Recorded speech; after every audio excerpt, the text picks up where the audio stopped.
సుద్దాల హనుమంతు తెలంగాణ రైతాంగ సాయుధ పోరాటంలో ఒకవైపు పెన్ను బట్టి రచనలు చేశాడు, మరొక వైపు గన్ను బట్టి తెలంగాణ రైతాంగ సాయుధ పోరాటంలో పాల్గొన్నాడు.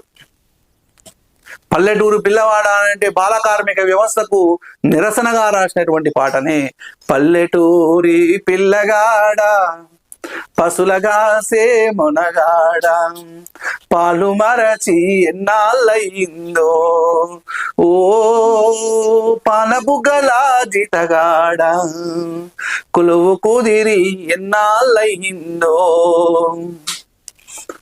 ఇది చూడండి, కొలువు కుదిరి ఎన్నాళ్ళయిందో.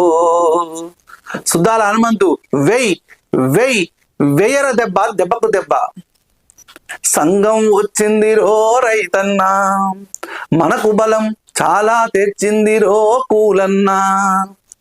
ఇంకేమంటాడు, ఈ భూమి నీదిరా ఈ నిజాం ఎవడురా, ఈ భూమి నీదిరా ఈ నిజాం ఎవడురా, ఈ భూమి నీదిరా ఈ నిజాం ఎవడురా అని అంటాడు సుద్దాల హనుమంతు.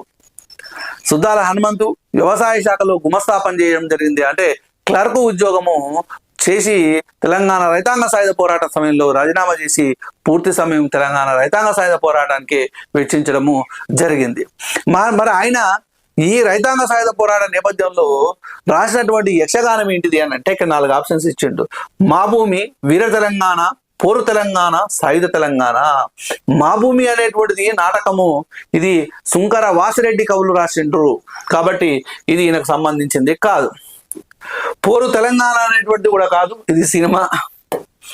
సాయుధ తెలంగాణ అనేటువంటిది కాదు, ఈయన రైతాంగ సాయుధ పోరాట నేపథ్యంలో రాసినటువంటి యక్షగానం పేరు ఏం పేరు అని అంటే Veera Telangana is the correct answer.